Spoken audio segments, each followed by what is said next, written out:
Hello and welcome to another Giant Slayer TFT How to Play video. Today our analyst will be diving into how to play Rebels in patch 10.13. This isn't a new build by any means, but there are a lot of nuances to it that have altered how it plays from previous metas. We'll go over the general how to play for the build with a separate section for Galaxies as those are special circumstances. Let's get into the video. But before we begin, please don't forget to click the links in our description. Give your support to everyone who helped make this video happen. We host many TFT tournaments with plenty of exciting content to come, so be sure to also follow our Giant Slayer TFT social media pages. Alright folks, let's get back into the video. Rebels is a bit of a misnomer for how to play this build because even though the name implies it, we're not always going 6 Rebels. It primarily means Jinx carry with either 3 or 6 Rebels supporting her alongside with other champions and traits. But for simplicity's sake, it's known as Rebels. Before we get into the many different variations of this build, let's go over some of the core items when playing Rebels.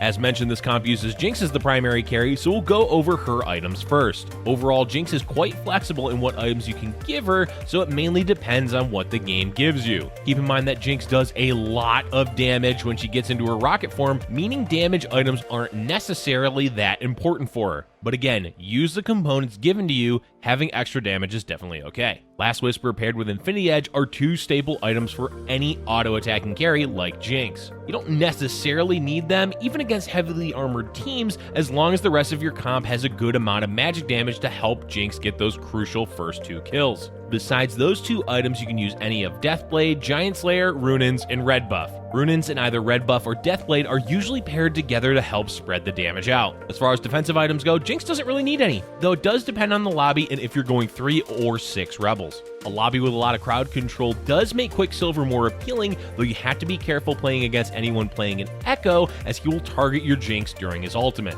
Trap Claw can be an okay alternative, but it's not always going to get a lot of value. Basically, when it comes to defensive items on Jinx, if you're worried about her dying too quickly, your best bet is a Guardian Angel, but you may be better off going 6 Rebels instead for the extra shields. Next, let's mention a few items for other champions you may have in Rebels. If you're playing a Gangplank, you must have a Guardian Angel for him, otherwise you don't really even want to play him. It will ensure his ultimate goes off at least once per fight. Other good items for him are Ionic Spark, Quicksilver, and Morellonomicon. Aurelion Sol is another champion that you're likely to give items to in Rebels, and it can be anything from a Death Cap to a Warmogs.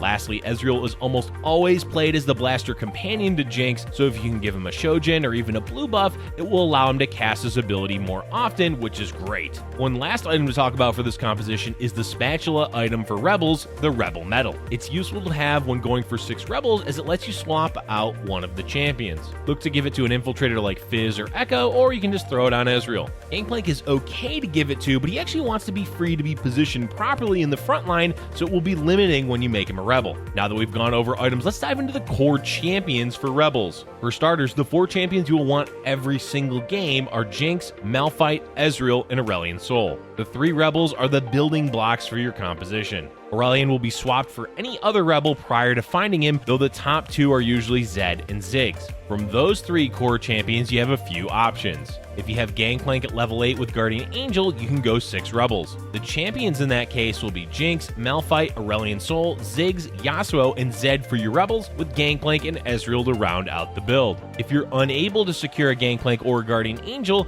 then you can just run 4 Brawlers. The champions at level 7 for this build are Jinx, Malphite, Blitzcrank, Gnar, Vi, and Ezreal, with the 3rd Rebel preferably being Aurelion Sol, but Zed works well enough. At level 8, if you have Zed and not Aurelion Sol, you can add in Fizz or Echo. If you do get an Aurelion, you can add Wukong for additional frontline or another Rebel to help protect Jinx. At level 9, for either variation, you're going to want to go for 2 Infiltrator or simply play legendary champs like Thresh. Make sure you aim to have Urgots on your bench if you're playing that Thresh. Overall, the composition is quite flexible as you can build off the same 4 champions each game into whatever you find. Time to get into different stages of the game, starting with the early game. The early game is the same business as usual. Look to play your strongest board with 2-star champions, and you'll want to level aggressively. This means going to level 4 on either 2-1 or 2-2 and pre-leveling to 5 on the 2-4 carousel. This way you have the best chance of finding a Jinx early. It won't happen every game, but if it does, it will certainly help. As far as early traits go, Rebels do quite well.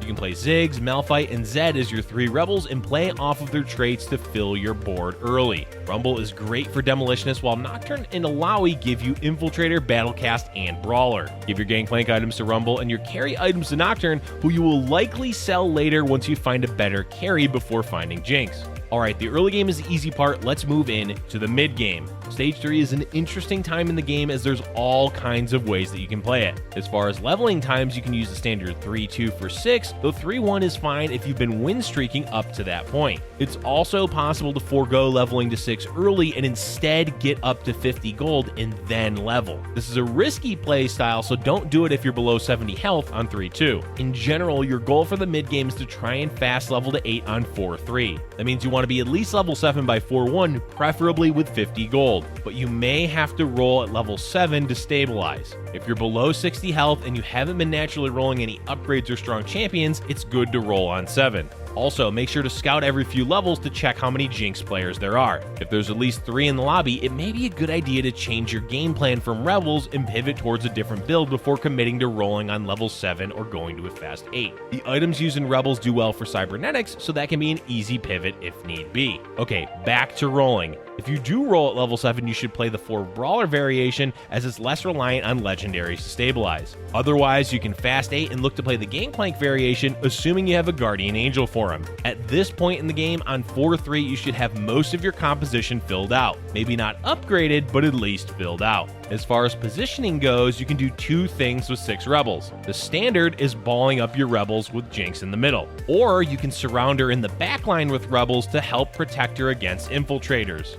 Gangplank in both cases should be a few hexes away from your Rebels to isolate him so he'll cast and help against enemy Nars. Keep in mind, when it comes to what side you position on, depends entirely on how other players are positioned. A good tip in general is to reposition your board every round to throw off anyone scouting you. To position the 4 Brawler variations, it's mostly about scouting and repositioning to dodge enemy infiltrators, blitzcranks, and zephyrs, but you can have a default position. This does depend at level 8 what variation you're playing. With Aurelion Sol, you want Jinx in the backline with the Aurelion Sol as her exposed side and Blitzcrank Ezreal in the corner. The rest of your brawlers should be in the front line. If you don't have Aurelion Sol yet and instead have Zed, you'll want to have similar positioning, except Ezreal should be on Jinx's exposed side and she'll be more tucked in the corner. Whichever variation you're playing, whether it's 6 Rebels or 4 Brawlers, scouting is going to be your friend. Change up your positioning often to throw off players and make sure you're always checking for obvious threats. Remember, Jinx is your carry and the most important champion in your build. Protecting her is of the utmost importance. And let's move on now into the late game.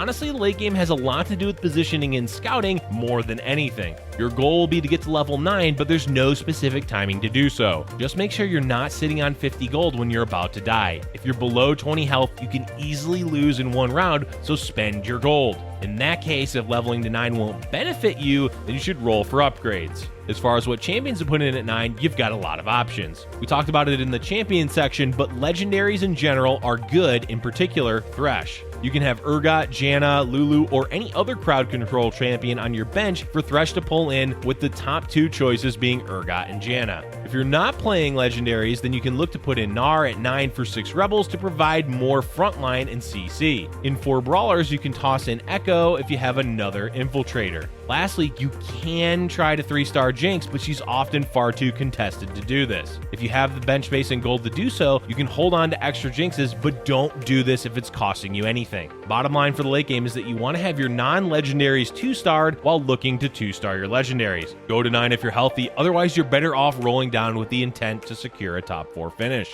We've got one last section to go over, so let's talk about galaxies. As far as what's good or bad for Rebels, there really isn't any galaxy that's particularly awful when playing Rebels. The worst is likely Star Cluster or Little Legends, because both of those punish low rolling really harshly. By that, we mean if you low roll, you're unlikely to be able to safely fast 8 on 4-3 and instead have to roll on 7, meaning you can easily bottom 4. Galactic Armory is another weak galaxy for Rebels, but only when the 2 items are physical damage items. When they are, it means that a lot of other players are likely going for Jinx, so it'll be much harder to play her when super contested. Otherwise, the galaxy is okay. Binary Star is the newest galaxy, and while Jinx doesn't need 3 items to carry, it's not ideal to only have 2 on her. That said, you can still play Rebels on this galaxy, but aim for 6 Rebels to provide additional shielding and damage for Jinx. As far as which galaxies are good, well, there's the 2 best galaxies for any build, Treasure Trove and Super Dense. In regards to Rebels and Jinx specifically, Nicoverse is great because you can get a quick 2-star Jinx or a 2-star Aurelian Soul. The Trade Sector is also great as the additional rolls each round increases your chances of finding an early Jinx. Make sure you do the trick of pre-leveling on the 2-4 carousel. Doing this makes it so you'll naturally level to 5 before the shop on 2-5, so you have a chance to roll 4-cost champions. It's specifically good for the trade sector because you have effectively got 10 champions each round with a free reroll. This way you get 2 chances to roll into a 4-cost on round 2-5. That is going to be all for today, folks. Rebels with Jinx have been a staple of the meta since the mid-season update, but there's a lot of new and exciting ways to play it in 10.13. Let us know in the comment section below which variation you like the most with Rebels, and if you have any composition that you'd like to see in our next How to Play video. Thank you for watching, and if you're enjoying our content, be sure to hit the like button and subscribe for future Giant Slayer TFT videos.